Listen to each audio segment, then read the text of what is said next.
सबसे पहले मैं शरद पवार जी का और उनकी पार्टी के सभी नेताओं का तहे दिल से शुक्रिया अदा करता हूँ। आज मैं भगवंत मान साहब और हमारे सभी साथी शरद पवार जी के साथ और उनकी पूरे सभी नेताओं के साथ यहाँ मिलने के लिए आए थे। आप सब लोग जानते हैं कि दिल्ली के लोगों के साथ बहुत अन्याय हुआ है। 2015 में जब हमारी सरकार बनी थी तो 23 मई 2015 को एक सिंपल सा नोटिफिकेशन जारी करके केंद्र सरकार ने दिल्ली सरकार की सर्विसेज की अधिकारियों के ऊपर कंट्रोल करने की सारी पावर छीन ली। 2015 से लेके 23 मई 2015 अब मई 2023 हो गया। 8 साल से हम लोग कोर्ट कचहरी के चक्कर दिल्ली के लोग काट रहे थे। 8 साल के बाद सुप्रीम कोर्ट ने 5-0 संविधान पीठ ने कॉन्स्टिट्यूशन बेंच ने 5-0 से पूरा का पूरा ऑर्डर दिल्ली के लोगों के हक में दिया कि दिल्ली के लोग जो सरकार चुनते हैं उस सरकार को काम करने का पूरा अधिकार होना चाहिए। अगर वो काम नहीं कर सकती तो दिल्ली के लोगों को चुनाव करने की, सरकार चुनने की क्या फायदा। पूरा हमारे हक में आया। लेकिन जो लड़ाई 8 साल में हमने जीती, 11 मई को ऑर्डर आया, 19 मई को 8 दिन के अंदर इन्होंने ऑर्डिनेंस लाके उसको खत्म कर दिया। सारी पावर वापस, उन्होंने कहा कि केंद्र सरकार के पास या केंद्र के एलजी के पास सारी पावर होगी। तो जैसा अभी एक्सप्लेन किया कि अब ये बिल के रूप में आएगा पार्लियामेंट में, तो हम पूरे देश में एक पार्टी के पास जा रहे हैं, उनसे निवेदन कर रहे हैं कि दिल्ली के लोगों के साथ न्याय होना चाहिए। दिल्ली के लोगों के लिए समर्थन मांग रहे हैं कि जब ये संसद में बिल आएगा तो इसको बिल को हराना है। तो मैं एनसीपी का, पूरी पार्टी का, शरद पवार साहब का खास तौर से तहे दिल से शुक्रिया अदा करता हूं कि उन्होंने पूरा समर्थन देने की हमें आश्वासन दिया है कि जब ये बिल राज्यसभा में आएगा तो राज्यसभा में इस बिल को पास नहीं होने देंगे। जैसा भी प्रफुल्ल पटेल साहब ने बताया कि राज्यसभा के अंदर किसी भी पार्टी का स्पष्ट बहुमत नहीं है, तो अगर नॉन बीजेपी सारी पार्टियां इकट्ठी होती हैं तो ये बिल गिर सकता है। पहली चीज ये कि ये दिल्ली की लड़ाई नहीं है, दिल्ली के लोगों के साथ जो हो रहा है ये पूरे फेडरल स्ट्रक्चर की लड़ाई है। जिस तरह से पूरे देश के अंदर किसी भी राज्य में अगर वहां के लोग नॉन बीजेपी पार्टी को वोट देके उसकी सरकार बनाते हैं तो भारतीय जनता पार्टी की केंद्र सरकार उनके साथ 3 बर्ताव करती है। पहला, या तो उनके विधायकों को खरीद के उनकी सरकार गिरा देती है और बीजेपी की सरकार बना लेती है। दूसरा, या फिर ईडी और सीबीआई को भेज के उनके विधायकों को डरा के, धमका के, पार्टी को तोड़ के, सरकार को तोड़ के उनकी सरकार गिरा देती है और अपनी बीजेपी की सरकार बना लेती है। और तीसरा, अगर ना बिके ना टूटे तो फिर अध्यादेश लाके, ऑर्डिनेंस लाके गवर्नर के जरिए उनको काम नहीं करने दिया जाता। ये देश के लिए बहुत खतरनाक स्थिति है और मैं समझता हूँ महाराष्ट्र के अंदर आप सब लोग इसके भुक्तभोगी हैं।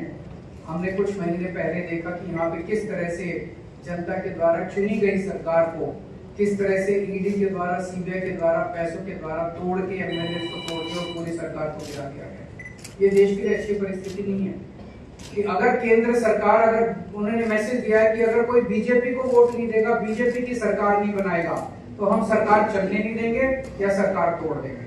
ये देश के लिए बहुत खतरनाक स्थिति है। तो हम पूरे देश के लोगों के पास जा रहे हैं, लोगों को जोड़ रहे हैं। लोग पूछते हैं ये विपक्ष की एकता है क्या?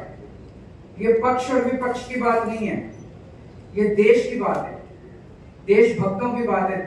जितने इस देश के अंदर देश को चाहने वाले लोग हैं, जितने इस देश के अंदर देश को चाहने वाली पार्टियां हैं, उन सबको इकट्ठा कर रहे हैं हम लोग।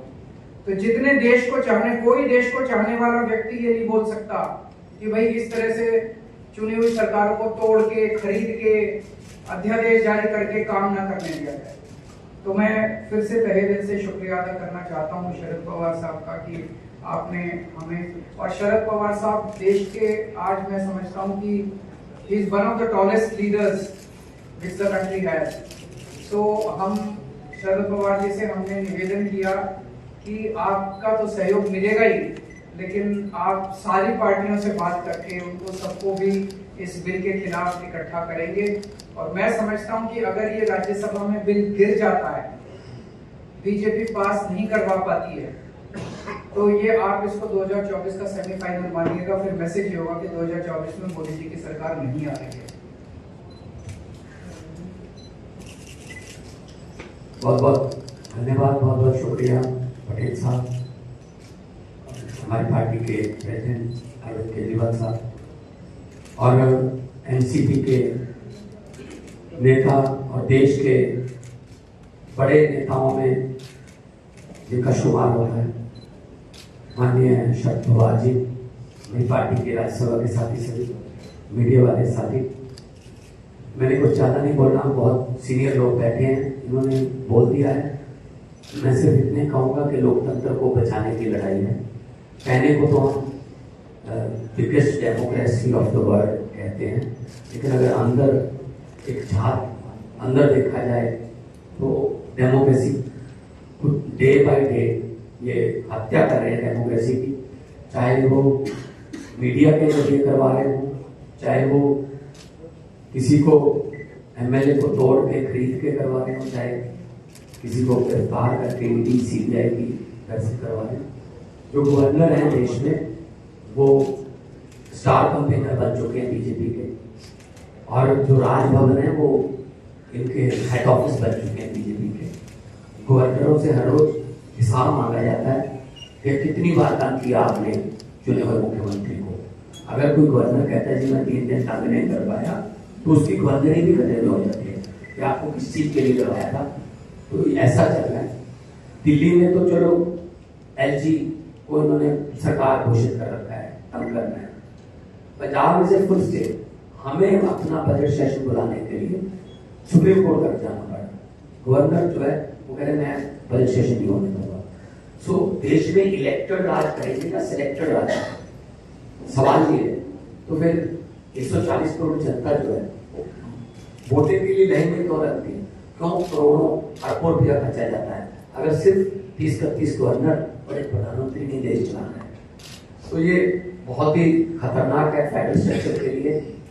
हर रोज किसी न किसी तरीके से राज्यों के अधिकार छीने जा रहे हैं, चाहे वो शिक्षा के माध्यम से हो, चाहे वो हमारे पानी जो पंजाब है, पानी सतलुज हमारे पास ब्यास, पानियों के झगड़े हैं, चाहे वो पुलिसिंग, चाहे वो लॉ एंड ऑर्डर, हर बात में हस्तक्षेप करते हैं।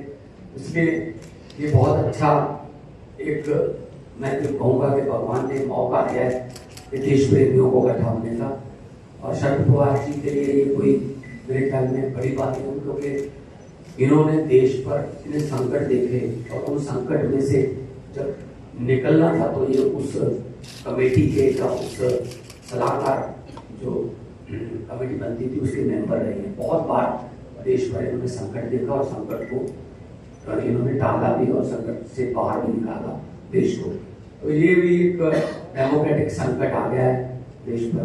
इसीलिए शरद पवार जी के यहाँ पर आप आए हैं कि आप एक बार फिर अपने अनुभव का इस्तेमाल करके और इस देश को बचाइए, इस देश की डेमोक्रेसी को बचाइए, ताकि हम आने वाली पीढ़ियों को ये जवाब दे सकें कि जब डेमोक्रेसी को खत्म किया जा रहा था तुम क्या कर रहे थे।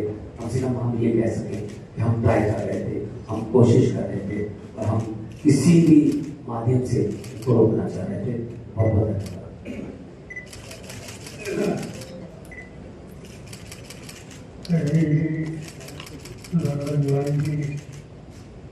उनके साथ पहले हुए हमारे संस्कृति दोस्तों,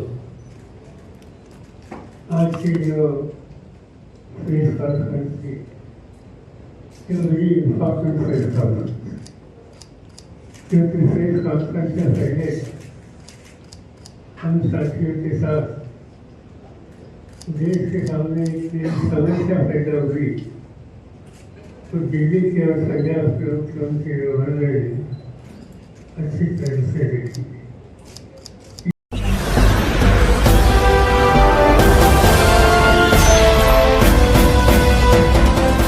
आप देख रहे हैं 99 राष्ट्र सबसे पहले।